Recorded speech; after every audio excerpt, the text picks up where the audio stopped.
Je vote pour la science avec Isabelle Burgon. Bonjour à vous. Pourra-t-on dans un avenir proche concevoir des bébés dont les gènes auront été choisis par les parents mais aussi par leurs médecins? Est-ce souhaitable d'avoir une telle maîtrise de la conception d'un être humain et quels sont les risques d'eugénisme? Des questions comme celle-ci se posent de manière légitime. La modification génétique des embryons humains pourra toutefois apporter de nombreux espoirs aux parents atteints de maladies héréditaires graves. L'annonce de la naissance de 2 premiers bébés génétiquement modifiés, Lulu et Nana, en novembre dernier par des chercheurs chinois, a provoqué un grand émoi à l'échelle de la planète. Pourtant, rien ne garantit la véracité de cette percée scientifique. Le chercheur principal, Zhenghui Yi, n'a pas publié les fruits de ses travaux qui assureraient que les jumelles chinoises soient porteuses d'un gène qui les protégerait du VIH. Certains ont comparé cette nouvelle à la naissance du premier bébé éprouvette, la petite Louise Brown, conçue il y a 40 ans à l'extérieur de l'utérus de sa maman. La fécondation in vitro permet aujourd'hui à de nombreux parents qui ne peuvent pas concevoir d'enfants de le faire. La thérapie génétique sur les embryons humains et ces nouveaux outils posent de nouvelles questions éthiques et morales. D'ailleurs, la Commission québécoise de l'éthique et en sciences et en technologie a publié récemment un avis sur les bébés génétiquement modifiés. Ses membres ont dû se familiariser avec des biotechnologies pointues, telles que le ciseau génétique CRISPR-Cas9 et le transfert mitochondrial, une technique qui consiste à concevoir un embryon à partir du matériel des cellules d'une autre femme, mais en y transférant le bagage génétique de la mère. Cette ingénierie ciblée du génome soulève actuellement d'innombrables peurs. Ces avancées scientifiques pourraient aussi sauver des vies en corrigeant avant la naissance des mutations génétiques entraînant des maladies graves héréditaires chez l'enfant à naître, comme par exemple la mucoviscidose et les myopathies ou encore l'hémophilie. Il est sans doute temps d'un large débat de société autour de l'encadrement de la conception de bébés génétiquement modifiés. Pour y apporter une petite pierre, l'émission d'aujourd'hui vous lance quelques pistes de réflexion. Restez là.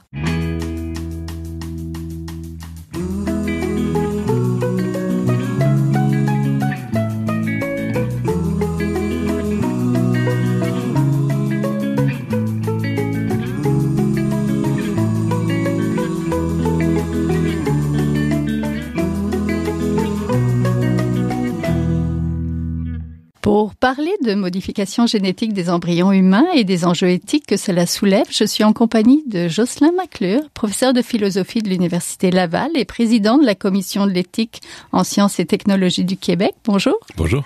Nous ne sommes pas toujours sûrs de la véracité des travaux de recherche du professeur Zhenghui Yi, mais cela soulève des espoirs chez de nombreux parents d'enfants atteints de maladies génétiques et des patients en âge d'avoir des enfants.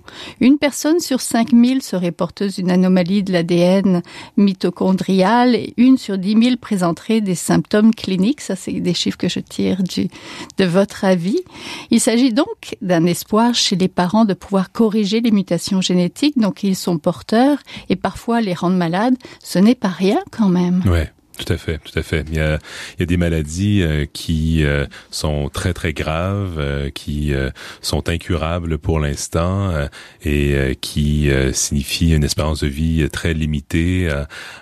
Donc effectivement, on comprend aisément que des parents qui soit se savent porteurs de mutations délétères qui pourraient engendrer ce genre de maladie chez leurs enfants, qu'ils s'intéressent aux nouvelles découvertes scientifiques pour voir s'il n'y a pas un espoir de guérison ou de prévention à l'horizon. Donc, on comprend aisément pourquoi ça suscite beaucoup d'intérêt, l'ingénierie ciblée du génome là, chez les parents. Ouais. Oui, mais de toute façon, on n'en parle pas forcément sur les réseaux sociaux de la bonne manière. C'est beaucoup d'espoir, mais c'est beaucoup de peur aussi. Est-ce que les gens ont raison d'avoir autant peur? Ouais, je pense que c'est un enjeu très très très très sérieux. Il faut faire preuve de beaucoup de prudence parce qu'au fond là, lorsqu'on se dit qu'on va modifier des cellules qui sont transmissibles aux descendants, on se donne le pouvoir là comme être humain de modifier vraiment intentionnellement le patrimoine génétique de l'humanité. Hein, et on s'en donne un contrôle aussi sur certaines des caractéristiques génétiques de nos enfants. Donc c'est plus soumis à la loi de l'évolution, de sélection naturelle naturelle et ainsi de suite, hein, donc à un certain hasard et à une loi de l'évolution sur laquelle on n'a pas de contrôle. On se donne donc des moyens d'intervenir en supplémentaire et ce faisant, donc il faut y aller avec précaution, hein, parce que c'est un pouvoir vraiment très très très important que l'on se donne et il faut voir est-ce qu'on est conscient des problèmes, hein, des effets secondaires potentiels et des problèmes éthiques et sociaux aussi que ça soulève. Est-ce que les scientifiques sont conscients de tout ça aussi? Ouais, alors là, ça varie, hein, ça varie beaucoup. Vous savez, les scientifiques, eux, leur grande passion, c'est de faire évoluer la science et parfois, c'est aussi d'être les premiers à faire certaines découvertes ou à favoriser le transfert technologique aussi, des applications cliniques et ainsi de suite. Je dirais que dans l'ensemble, lorsqu'il est question de modifier les cellules reproductives ou les embryons, il y a un consensus international très large au sein des scientifiques, y compris les pionniers, là, ceux qui ont fait évoluer la science, que il serait vraiment prématuré de penser à des applications cliniques lorsqu'il est question des cellules dites germinales, donc transmissibles aux descendants. La plupart des leaders sont d'accord pour dire que ça prend quelque chose comme soit un moratoire ou en tout cas qu'on pèse sur pause présentement, qu'on donne le temps à la recherche d'avancer, mais aussi aux législateurs des différents pays de se faire une tête. Donc comment on encadre les applications cliniques. Donc lorsque le chercheur chinois a annoncé qu'il avait modifié un embryon et que l'embryon a été implanté, que ça donnait naissance à des jumelles, il y a eu une condamnation immédiate de la communauté scientifique internationale. Donc effectivement, on peut toujours trouver des chercheurs qui pensent que ça vaut le coup quand même de prendre des risques ou d'aller de l'avant, mais de façon générale, il y a un grand consensus à l'effet que c'est vraiment prématuré de y aller vers des applications cliniques pour l'instant. Oui, il y a soigner des maladies, mais il y a aussi une autre voie, celle du recours à la modification génétique à des fins d'augmentation des capacités physiques. On peut penser à la résistance des humains face à nouveaux pathogènes, par exemple. Ce n'est pas la même chose que de vouloir épargner une maladie à un enfant. Mais ça soulève aussi des questions morales et éthiques, n'est-ce pas? Tout à fait. Et une des grandes craintes éthiques là par rapport à l'utilisation clinique des technologies qui permettent la modification génétique, c'est précisément qu'on ne s'en serve pas simplement pour guérir, hein, dans des visées curatives ou thérapeutiques, mais qu'on s'en serve aussi pour améliorer ou augmenter l'être humain, hein, le doter de nouvelles capacités. Et ça, effectivement, ça soulève de grandes questions. Des questions entre autres liées aux inégalités. Hein. Les inégalités sont déjà très fortes maintenant, c'est-à-dire des inégalités qui sont parfois, disons, génétiques ou naturelles. Hein. On est plus ou moins chanceux à la loterie génétique, hein, des gènes qu'on hérite, mais les inégalités sont aussi sociales et culturelles. Dans ce cas-ci, au départ, hein, étant donné que il s'agit pas de procédures là médicales à visée curative, on se doute que seuls les plus fortunés auraient les moyens de modifier génétiquement leur progéniture. Ce qui fait en sorte que déjà les plus favorisés viendraient redoubler leur avantage, serait redoublé, serait même transcrit dans les gènes même. Hein, et ça, c'est très troublant. Donc ça soulève plusieurs questions de cet ordre-là, des questions aussi liées à ce qu'on valorise socialement, qu'est-ce qu'on considère comme étant normal et anormal. Dans certains cas, on pourrait vouloir faire des changements là qui sont pas du tout, qui ont pas de lien, hein, avec la santé, choisir la couleur des yeux, par exemple, ou même différentes caractéristiques phénotypiques, hein, la couleur de la peau et ainsi de suite. Et souvent, ça peut être basé sur des différents préjugés, hein, que les personnes ont, hein, par rapport à qu'est-ce qui est valorisé ou non. Donc, c'est effectivement, ce serait en plus que la science présentement n'a pas assez avancé là pour qu'on puisse y aller avec des tests cliniques. Je pense que si en plus on décidait de permettre des applications qui viseraient l'augmentation ou l'amélioration, ce serait encore plus troublant d'un point de vue éthique. Oui, ça serait pousser la porte de l'eugénisme doucement là. Oui, tout à fait. Mais en fait, ce serait radicaliser une forme d'eugénisme. Certains disent, et je pense aux grands philosophes allemands, Jürgen Habermas, disent que on est déjà dans un régime d'eugénisme qu'on appelle parfois de libéral ou dans ce cas-ci un eugénisme qui est volontaire, c'est-à-dire qui est pas imposé. Là, c'est des personnes, des parents qui espèrent avoir des enfants, se dotent. On utilise déjà différents moyens pour faire en sorte que les enfants on a plus de chances qu'ils vont être en santé. Mais lorsqu'on pense à des outils comme le diagnostic prénatal ou le diagnostic préimplantatoire qui nous permet de sélectionner, par exemple, certains embryons pour voir est-ce qu'ils sont porteurs d'une mutation ou non, on est déjà en train de se donner des moyens de dire, s'il est porteur d'une telle mutation, on l'implantera pas, on mènera pas la grossesse, ou ainsi de suite. On aura un avortement. Donc, on pourrait dire qu'il y a une forme d'eugénisme, disons, indirect, qui est déjà en place maintenant. Ça me semble pas exagéré de dire ça, mais c'est sûr qu'on se donnerait des moyens beaucoup plus directs, là, en modifiant directement des gamètes, par exemple, ou des embryons, et ça nous amènerait plus loin dans cet eugénisme-là qui est bienveillant, en quelque sorte, là, c'est-à-dire qu'on va avoir des enfants en santé, mais qui est quand même un contrôle de la reproduction et de l'évolution de notre patrimoine génétique. Oui, professeur McClure, vous avez dû vous familiariser avec des biotechnologies discutées dans la vie, le ciseau génétique CRISPR-Cas9 et le transfert mitochondrial, car vous n'êtes pas un chercheur en biologie moléculaire ou en médecine reproductive. Non, il y a d'ailleurs un intéressant glossaire d'acronymes médicaux au début de la vie. Est-ce que c'est un défi de plus pour un éthicien comme vous, formé en philosophie? Ah oui, mais ça, c'est le grand défi de ceux qui font de l'éthique des sciences et des technologies. Surtout que là, je préside une commission qui, elle, est généraliste. On couvre tous les sujets, tous les enjeux et potentiellement tous les enjeux éthiques là suscités par des découvertes scientifiques ou des innovations technologiques. Et ça va des enjeux de bioéthique, comme les modifications génétiques, jusqu'aux technologies de l'information et de la communication, comme l'intelligence artificielle présentement qui nous occupe beaucoup. Donc, il faut se familiariser avec un large spectre de découvertes scientifiques ou d'innovations technologiques. Et ce qui nous aide beaucoup, c'est qu'on est accompagné par des chercheurs dans les différentes disciplines. Donc, on a des conseillers en éthique. David Hughes l'a rédigé La Vie, et il était donc accompagné d'un comité de travail là fait de biologistes, de médecins, de juristes aussi, d'éthiciens. Et moi, j'ai la chance de me joindre aux travaux de ce comité. Donc, c'est un peu là où on est formé, au fond, pour comprendre, au fond, l'essentiel. Là, on ne devient pas des spécialistes pour autant, mais on a ces ressources-là qui nous permettent, au fond, d'acquérir une compréhension suffisante de la science là qui crée de nouveaux enjeux éthiques.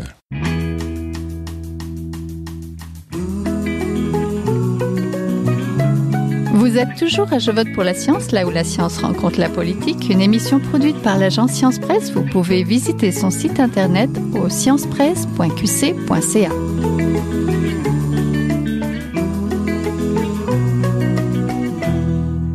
Professeur McClure, cet avis bébé génétiquement modifié, enjeu éthique soulevé par la modification génétique des cellules germinales et des embryons, porte une réflexion éthique sur la manipulation génétique. Quels sont les enjeux que vous avez identifiés? Alors, on s'est demandé, tout d'abord, est-ce que, étant donné qu'il y a ces maladies très graves, souvent des maladies monogéniques, c'est-à-dire qui sont basées sur une mutation délétère d'un seul gène. Je pense à la fibrose kystique, une maladie extrêmement grave. Et c'est vrai que pour l'instant, on n'a pas de moyen de guérir ce genre de maladie. Donc, est-ce qu'on s'est demandé, est-ce qu'on devrait permettre ou recommander que l'on légalise, au fond, l'utilisation de telles biotechnologies pour tenter de prévenir l'occurrence de telles maladies. Finalement, donc nos analyses nous ont amené à la conclusion que malgré ces prétentions, une biotechnologie comme CRISPR-Cas9, qui se veut donc qui prétend faire de l'ingénierie ciblée du génome, est pas suffisamment précise et efficace pour l'instant pour que l'on dise oui, on devrait permettre de modifier par exemple des embryons. Donc c'est la première question qu'on s'est posée. Où en est la science présentement, et est-ce qu'on devrait recommander au législateur législateur une légalisation, parce que présentement, la loi canadienne sur la procréation interdit en toute intervention clinique, là, même sur le plan de la recherche, là, lorsqu'il est question d'embryons. Donc, nos analyses nous ont amené à la conclusion que non, ce serait prématuré. Mais on recommande, par contre, de financer beaucoup plus de recherches précliniques, entre autres sur des modèles animaux, pour tenter de voir si on est capable de répondre aux problèmes là de précision et d'efficacité. Hein. Il y a ce qu'on appelle les effets hors cible, les off-target effects. Parfois, on va modifier une séquence spécifique d'ADN, peut-être pour inactiver un gène, le remplacer, le modifier, ainsi de suite, mais on réalise que ça entraîne des effets ailleurs aussi dans le génome, donc des modifications non intentionnelles. Et là, il est possible que ces autres altérations, elles, engendrent des problèmes de santé. Donc, il faut vraiment faire beaucoup de recherches et fondamentales et précliniques. Il y a des effets aussi de mosaïcisme. Donc, certaines des cellules vont porter les modifications désirées, alors que d'autres, les cellules vont s'être divisées et elles n'auront pas été modifiées. Donc, ça crée une sorte de mosaïque où certaines des cellules sont modifiées, d'autres pas. Donc ça, est-ce que ça fait en sorte que les modifications n'auront pas les effets voulus ou est-ce que ça pourrait créer des effets secondaires imprévus? Donc, il y a toutes sortes de problèmes vraiment liés là, à l'efficacité des modifications qui font en sorte qu'il serait vraiment prématuré d'aller de l'avant avec des applications cliniques. Oui, parce qu'on pourrait penser que des avancées technologiques au service de la conception de bébés ici pour les rendre plus en santé, c'est pas la première fois qu'on en voit et on pourrait mettre les bébés génétiquement modifiés sur le même pied que la naissance du premier bébé éprouvette il y a 40 ans, ce qu'on appelle aujourd'hui fertilisation in vitro par exemple. Pourquoi on peut pas le mettre sur le même pied? Parce qu'il y a 40 ans aussi, c'était très nouveau. Ouais, c'était très nouveau. Ce que je comprends, c'est que lorsqu'on a décidé de permettre la fécondation in vitro, on s'est assuré que des standards scientifiques très élevés avaient été atteints avant de permettre donc la légalisation au fond. Et on était très confiants dans la communauté scientifique que les effets secondaires, pour l'instant, on n'en avait pas trouvé qui étaient vraiment problématiques et que qu'il s'agissait d'une intervention qui était relativement sécuritaire. Pour l'instant, c'est pas du tout le cas avec l'ingénierie ciblée du génome. Il y a ces effets dont je vous parlais et je pense que la raison, disons, plus fondamentale qui fait qu'il y a trop d'incertitudes, c'est que contrairement au bébé éprouvette, par exemple, où on contrôle bien l'ensemble des éléments importants, lorsqu'on est en train de manipuler le génome humain, on manipule un système d'une complexité inouïe et qu'on comprend mal au fond le fonctionnement, surtout les interrelations entre les différents gènes, entre les différentes parties du génome, et c'est ce côté, disons, systémique là où on peut modifier quelque chose en quelque part, ça va avoir certains effets, mais ça va avoir aussi d'autres effets ailleurs. Et comme on comprend mal toutes les interactions entre les gènes eux-mêmes et entre les gènes et l'environnement aussi des gènes, toutes les recherches en épigénétique maintenant montrent comment ce qu'on appelait avant le junk DNA, au fond, a un rôle plutôt important dans plusieurs cas.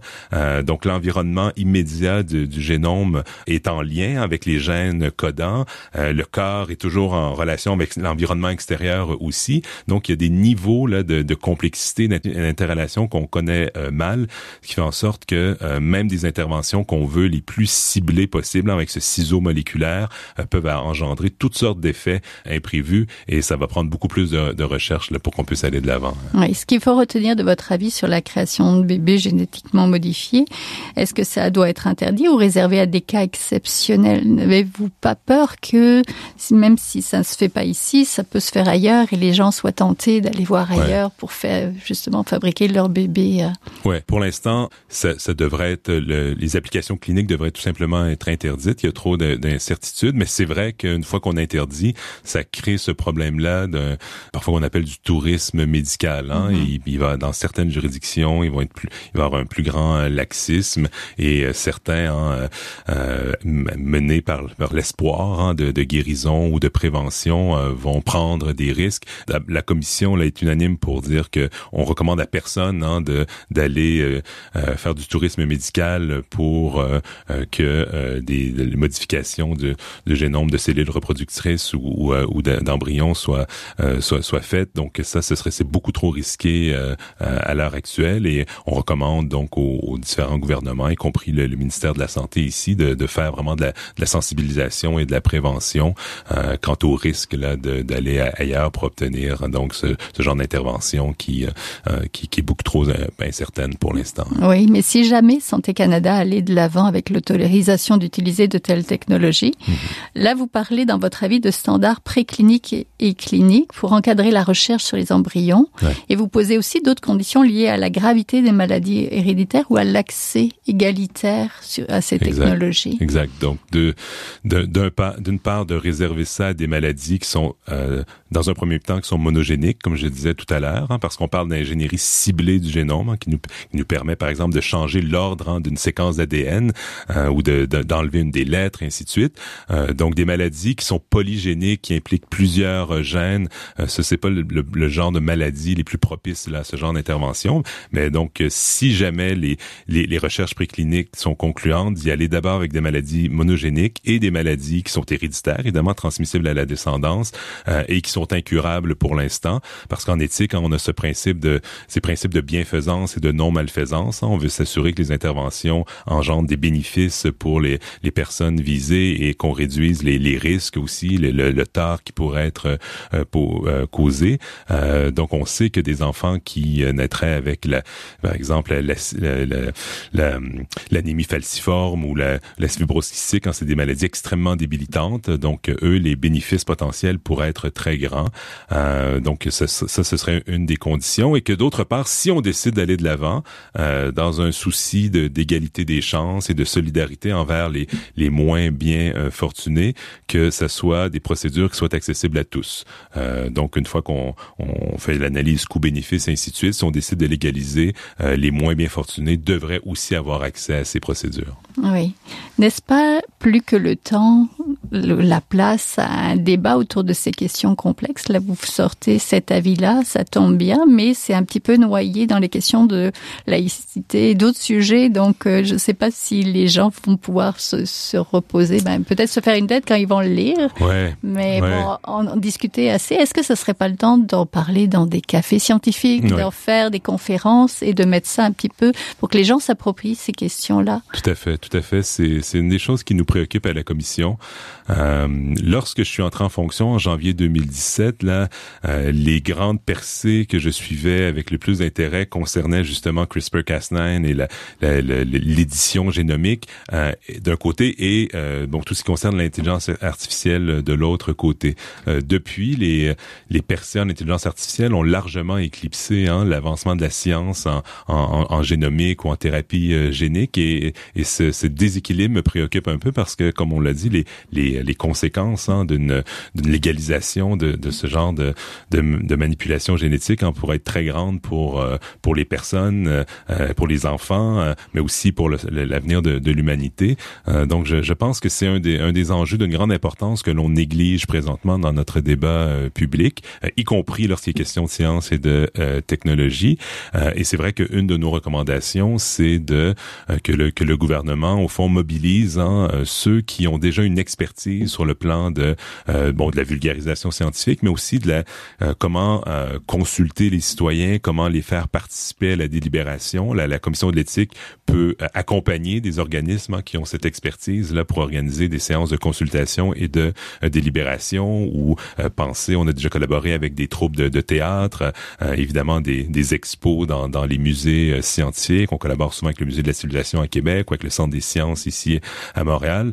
Mais il est grand temps effectivement que ces enjeux se rendent dans la population, que la population donc ait les ressources pour bien comprendre l'enjeu et faire valoir aussi leur point de vue sur le sujet. Oui, que la population s'approprie en fait ce sujet-là, exact. Mais ça va prendre peut-être un petit peu d'éducation et de sensibilisation un petit peu plus sur tout à fait. La place publique. Merci beaucoup. On était en compagnie de Jocelyn McClure, professeur de philosophie de l'Université Laval et président de la Commission de l'éthique et sciences et en technologie du Québec. On va mettre le lien de l'avis sur la page Internet de l'émission. Merci. Merci à vous.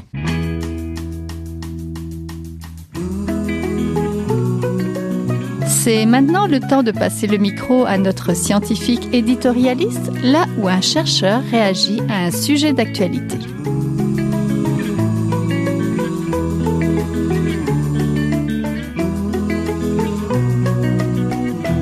Bonjour, mon nom est Yann Giraud, je suis infirmier clinicien à l'hôpital Maisonneuve-Rosemont et je suis étudiant à la maîtrise à la faculté des sciences infirmières de l'Université de Montréal. Aujourd'hui, on va parler des vitamines. Beaucoup de mes patients me disent qu'ils prennent des vitamines. De façon folklorique, les vitamines s'associent à la santé, au bien-être, c'est bien perçu. Puis dans la culture collective, prendre des vitamines, c'est bien. Par contre, est-ce qu'il y a une limite à ce bien-là pour la santé? Est-ce que c'est possible? On sait que les vitamines, c'est possible de pas en prendre assez, mais est-ce que c'est possible d'en prendre trop? Puis est-ce que c'est dangereux d'en prendre trop? Je vais vous raconter une petite histoire qui est arrivée. Ma conjointe va à la pharmacie, achète un pot de jujube qui contient des vitamines. Finalement, on en prend un, on en prend deux, trouve que ça goûte pas mal bon, finit par passer à travers la bouteille qui avait à peu près 60 jujubes. Et là, elle me pose la question, Yann, est-ce que tu penses que c'est dangereux? Et moi, dans mon cœur d'infirmier clinicien, je commence à faire des recherches et je trouve plusieurs cas de surdosage de vitamines. La question, c'est quelles vitamines peuvent faire un surdosage, lequel c'est pas problématique.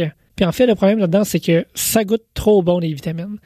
D'ailleurs, il y a plusieurs cas chez les enfants qui ont été répertoriés qu'il y a un abus de vitamines, justement parce que ça goûte bon. Les jeunes aiment ça. Puis c'est le même problème avec les adultes qui, à la fin, on pense que c'est des bonbons. Finalement, c'est pas juste des bonbons. Il y a des choses médicamenteuses à l'intérieur qui doivent être prises en considération. Donc, au niveau des vitamines, il y a deux catégories de vitamines. Celles qui sont solubles dans l'eau, qu'on appelle hydrosolubles, et celles qui sont liposolubles, donc solubles dans les graisses. La différence entre les deux, c'est que les vitamines hydrosolubles, ça s'évacue par l'urine. On peut pas les stocker. Donc, par exemple, si vous prenez 400% de votre dose quotidienne de vitamine C, il n'y a pas de danger. Donc, on parle des vitamines B et C pour les vitamines hydrosolubles. Pour les liposolubles, cela, ça peut être stocké et accumulé puis causer des graves problèmes. Et on parle essentiellement des vitamines A, D, E et K. Ces vitamines-là sont essentielles. Ça joue des rôles dans les réactions chimiques en lien avec la coagulation, la calcification des os et j'en passe. Dépasser la dose quotidienne de façon prolongée, ça peut mener à des quand même graves problèmes de santé. Par exemple, la vitamine D, ça augmente le taux de calcium dans le sang et ça nous rend plus susceptibles à faire des pierres aux reins, donc des calculs urinaires, en plus que de causer des nausées, des vomissements. Et cliniquement, des pierres aux reins, ça fait mal, surtout quand ça bouge et quand ça passe. Ensuite, la vitamine K, plus de chances de faire des caillots sanguins ou ce qu'on appelle la thrombogénèse, donc ça peut être quand même très dangereux d'en abuser. La vitamine A, on parle de nausées, vomissements, anorexie, irritabilité, mais surtout de dommages au foie, à la rate et aux os. Donc, finalement, ces vitamines-là, oui, c'est sexy, oui, on peut aller les chercher dans l'alimentation ou sinon dans certains surplus qu'on vend à la pharmacie. Mais la question, c'est de l'utiliser de façon adéquate et judicieuse. Le meilleur conseil que je peux vous donner, c'est d'en parler avec votre pharmacien et même si ça goûte bon, de pas passer à travers le pot. C'est tout pour cette semaine. Je vote pour la science. C'est une production de l'agence Science Presse avec Radio VM, à la régie Alexandra Jurgeon, à la recherche, la réalisation de l'émission et au micro Isabelle Burguin. Si vous voulez réécouter cette émission, restez à l'écoute des rediffusions de cette semaine. Vous pouvez l'écouter aussi en podcast sur le site de l'agence Science Presse. Et si vous l'avez aimé, n'hésitez pas à la partager. À la semaine prochaine.